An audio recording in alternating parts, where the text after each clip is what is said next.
Doraemon episode 822 part 1 body modelling. क्लेस Gian अपने biceps दिखाकर सबको इम्प्रेस करने की कोशिश कर रहा था। हमेशा की तरह सुनियो उसकी तारीफ करते हुए बोला, तुम तो जापान के नंबर 1 आदमी हो। जियान अलग अलग पोज बना रहा था और सुनियो उसकी तारीफों के पुल बांध रहा था। वो कहने लगा कि जियान के बाइसेप्स किसी पहाड़ से कम नहीं है, जबकि उसके अपने बाइसेप्स तो स्कूल के पीछे वाली छोटी सी पहाड़ी जैसे हैं। शिजुका ने हैरानी से पूछा, तुम लोग आखिर कंपेयर क्या कर रहे हो? तभी जियान की नजर नोबिता पर पड़ी और उसने कहा, चलो अब तुम भी अपने बाइसेप्स दिखाओ। नोबिता बिल्कुल नहीं चाहता था, लेकिन जियान के जोर देने पर उसे मानना पड़ा। जैसे ही उसने अपना हाथ दिखाया, सबको उसके पतले और कमजोर बाइसेप्स देखकर हंसी आ गई। सुनियो ने हाथ लगाकर देखा और बोला, ये तो बिल्कुल पुडिंग की तरह मुलायम है। नोबिता को बहुत गुस्सा आया, लेकिन वो चुपचाप वहाँ से घर लौट आया। उसे समझ नहीं आ रहा था कि बड़े बाइसेप्स में ऐसा क्या खास है, लेकिन फिर भी वो डोरेमोन से मदद मांगना चाहता था। कमरे में पहुंचकर उसने देखा कि डोरेमोन वहाँ नहीं था। तभी अचानक उसे डोरेमोन की आवाज सुनाई दी। पीछे मुड़कर देखा तो वो डर गया। उसके सामने डोरेमोन खड़ा था, लेकिन इस बार उसके पैरों की लंबाई लगभग 2 मीटर थी। नोबिता हैरान होकर बोला, ये क्या हो गया? डोरेमोन मुस्कुराकर बोला, क्या मैं तुम्हें पहले से ज्यादा स्टाइलिश नहीं लग रहा? लेकिन नोबिता को तो कुछ भी अच्छा नहीं लगा। डोरेमोन अलग अलग पोज बनाकर खुद को आकर्षक दिखाने की कोशिश कर रहा था, लेकिन उसके गोल मटोल शरीर पर ये सब बिल्कुल भी अच्छा नहीं लग रहा था। आखिरकार उसने नकली पैर उतार दिए। नोबिता ने उन पैरों की तरफ इशारा करते हुए पूछा, ये क्या है? तब डोरेमोन ने अपना नया गैजेट निकाला, जिसका नाम था बॉडी मॉडलिंग क्ले। उसने बताया कि इस क्ले को शरीर के किसी भी हिस्से पर लगाकर उसे अपनी पसंद के हिसाब से बदला जा सकता है। ये सुनते ही नोबिता उत्साहित हो गया। उसने कहा,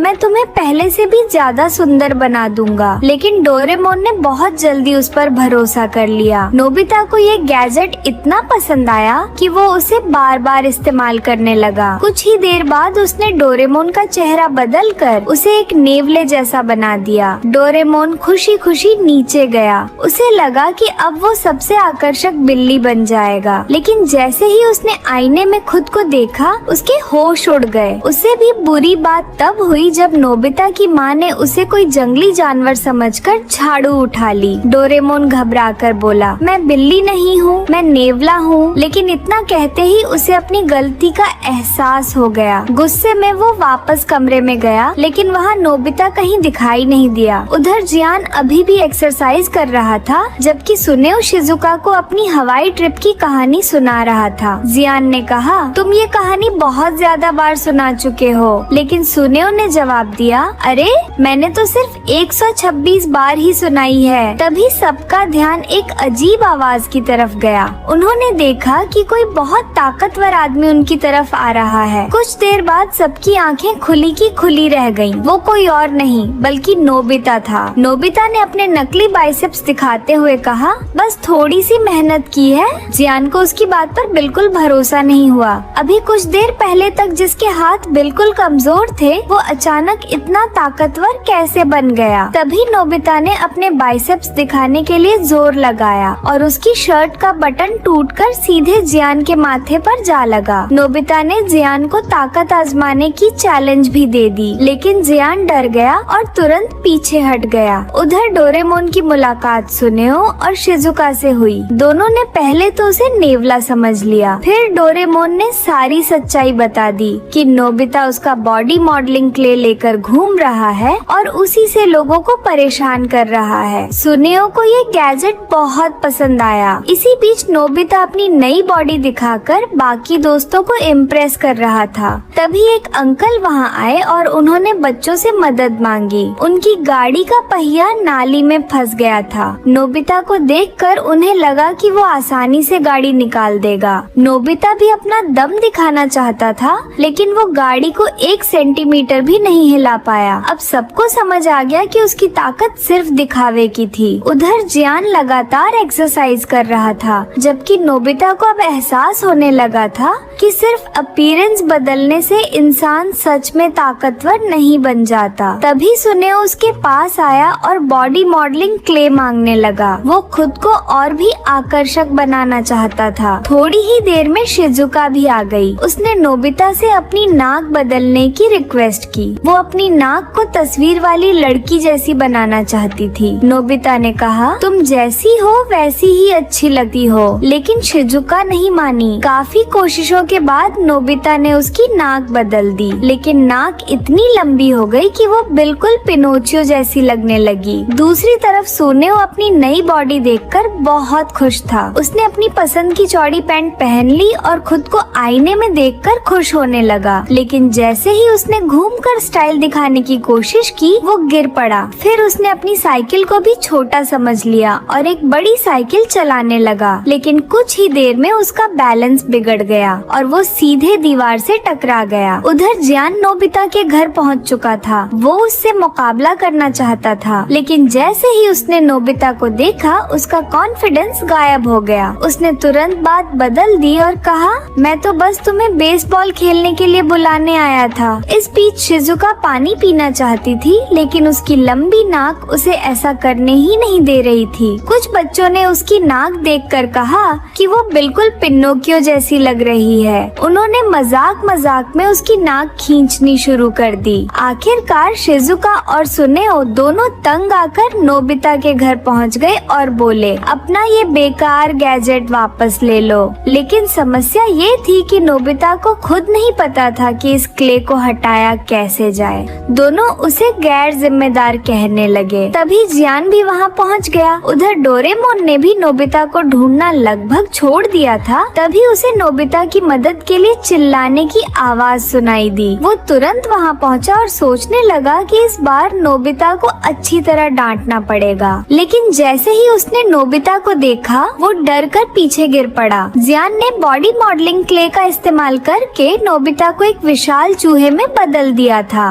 अब शिजुका और सुनेओ रोते हुए डोरेमोन से रिक्वेस्ट कर रहे थे कि वो उन्हें पहले जैसा बना दे। डोरेमोन एपिसोड 659 वारा डीमन। नोबिता खिड़की से बाहर हो रही बारिश को देखकर उदास हो रहा था। डोरेमोन ने कहा, इतना देखने से बारिश बंद नहीं होने वाली। लेकिन नोबिता परेशान था क्योंकि आज छुट्टी का दिन था और उसने शिजुका से घूमने जाने का वादा किया था। कल तक मौसम बिल्कुल साफ था, लेकिन आज अचानक बारिश शुरू हो गई। डोरेमोन ने समझाया कि ये रेनी सीजन है, इसलिए इसमें कुछ नहीं किया जा सका। इसी बीच नोबिता आइसक्रीम खाने लगा, लेकिन वो भी पिघलकर नीचे गिर गई। अब उसे लगने लगा कि आज हर चीज उसके खिलाफ जा रही है। उसने आइसक्रीम की स्टिक उठाई तो उस पर लिखा था, बेटर लक नेक्स्ट टाइम। ये देखकर नोबिता को यकीन हो गया कि आज कुछ बुरा होने वाला है। डोरेमोन ने कहा, अरे ये तो सिर्फ एक आइसक्रीम है। लेकिन नोबिता को लग रहा था कि कोई बड़ी मुसीबत आने वाली है। तभी उसकी माँ ने उसके पापा को आवाज लगाई। दोनों नीचे गए तो देखा कि घर की छत से पानी टपक रहा था और हालत पहले से भी खराब हो चुकी थी। माँ चाहती थी कि पापा उसे ठीक करें, लेकिन उन्हें कुछ समझ नहीं आया। उन्होंने एक बढ़ई को बुलाने का फैसला किया। हालांकि उससे पहले वो नहाने चले गए, लेकिन बाथरूम में कदम रखते ही उनका पैर फिसल गया और वो गिर पड़े। उधर माँ रेफ्रिजरेटर के खराब दरवाजे से परेशान थी। इतनी सारी घटनाएं लगातार होती देखकर नोबिता घबरा गया। उसे लगने लगा कि उनके घर पर कोई बहुत बड़ी मुसीबत आने वाली है। डोरेमोन ने पहले तो उसकी बात को गंभीरता से नहीं लिया, लेकिन तभी उसकी नजर एक चूहे पर पड़ी और उसका चेहरा पीला पड़ गया। अब उसे भी लगने लगा कि शायद घर पर कोई श्राप लग गया है। फिर उसने अपना एक गैजेट निकाला जिसका नाम था वारा डेमन। उसने उसे घर की छत पर रख दिया। कुछ ही देर बाद एक छोटा सा दानव बाहर निकला और तुरंत घर के अंदर चला गया। सबसे पहले उसने चूहे को घर से बाहर भगा दिया। डोरेमोन ने बताया कि वारा डीमन घर को मुसीबतों से बचाने वाला एक पुराना सुरक्षा उपकरण है। पहले लोग अपने घरों की छत पर ऐसे दानव लटकाते थे ताकि वो बुरी चीजों को घर से दूर रख सके। थोड़ी देर बाद पापा पापा दोबारा नहाने गए, उनका पैर फिर फिसलने वाला था, लेकिन इस बार दानव ने उन्हें गिरने से बचा लिया। माँ हैरान थी कि अचानक घर की छत से पानी आना कैसे बंद हो गया। दरअसल वारा डेमन ने एक छाते की मदद से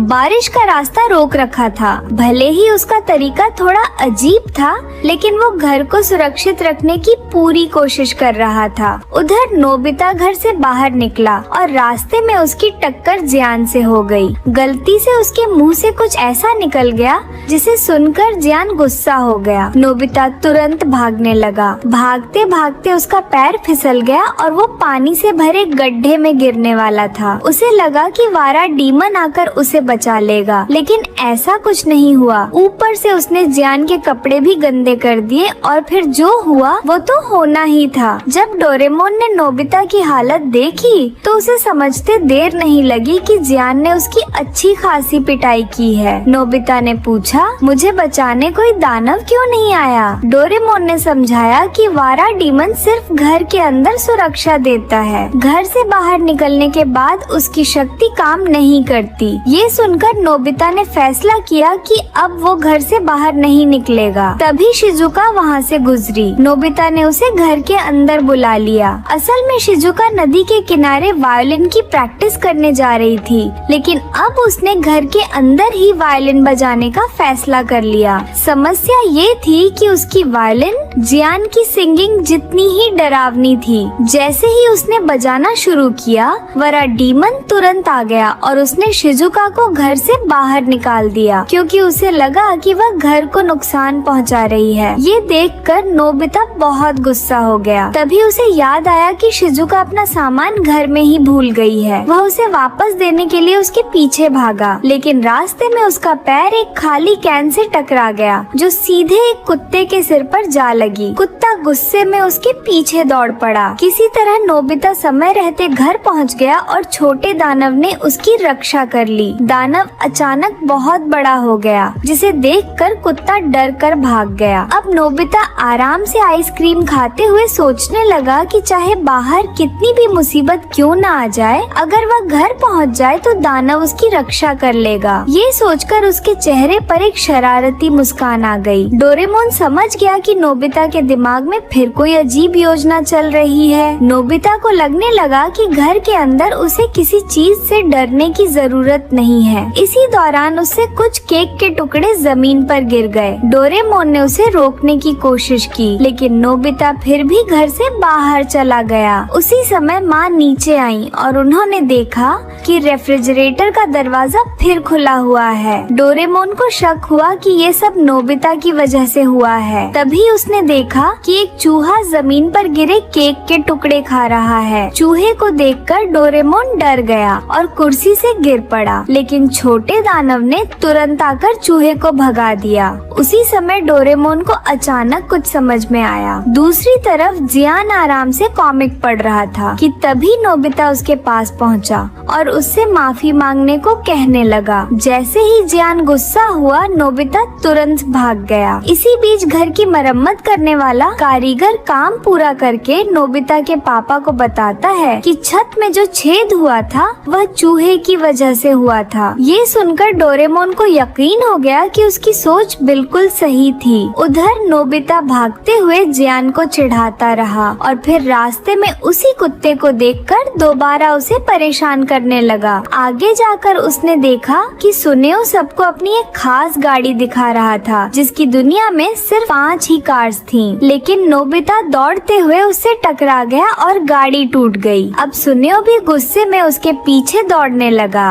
अब नोबिता के पीछे जियान, कुत्ता और सुनेओ तीनों पड़े हुए थे, लेकिन उसे कोई चिंता नहीं थी, क्योंकि उसे भरोसा था कि घर पहुंचते ही दानव उसे बचा लेगा। लेकिन तभी उसका पैर एक पत्थर से टकरा गया और पत्थर उड़कर मधुमक्खियों के छत्ते से जा टकराया। अब उसके पीछे मधुमक्खियों का झुंड भी पड़ गया। उधर घर में डोरेमोन टाइम टीवी देखकर नोबिता की सारी हरकतों की जांच कर रहा था। उसे पता चला कि नोबिता आइसक्रीम निकालने के बाद रेफ्रिजरेटर का दरवाजा बंद करना भूल गया था, इसलिए माँ को लगा कि दरवाजा खराब हो गया है। नहाने के बाद उसने साबुन भी अपनी जगह पर नहीं रखा था, जिसकी वजह से उसके पापा फिसलकर गिर गए और केक के टुकड़े गिराने की वजह से चूहे घर में आ गए थे। इन्हीं चूहों ने छत को कुतर दिया था, जिसकी वजह से घर में पानी टपकने लगा। यानी घर की सारी परेशानियों की असली वजह खुद नोबिता था। हैरानी की बात ये थी कि डोरेमोन के पीछे खड़े उसके मम्मी पापा भी ये सब देख चुके थे और अब वे बहुत गुस्से में थे। उधर नोबिता किसी तरह भागते हुए घर पहुंच गया। जैसे ही उसने दानव को देखा, वह खुशी से चिल्लाया, जल्दी इन सबको यहाँ से भगा दो। उसे लगा कि वारा डीमन उसके दुश्मनों को भगा देगा, लेकिन इस बार कुछ अलग हुआ। दानव बड़ा हुआ और उसने जियान, सुनेओ या कुत्ते को नहीं, बल्कि खुद नोबिता को ही घर से बाहर खदेड़ना शुरू कर दिया। नोबिता कुछ समझ ही नहीं पाया। उसे लग रहा था कि उसने कुछ भी गलत नहीं किया, जबकि असल में घर की सारी परेशानियों की जड़ वही था और इसी वजह से आखिर में हर कोई उसे घर से बाहर निकालने में लग गया।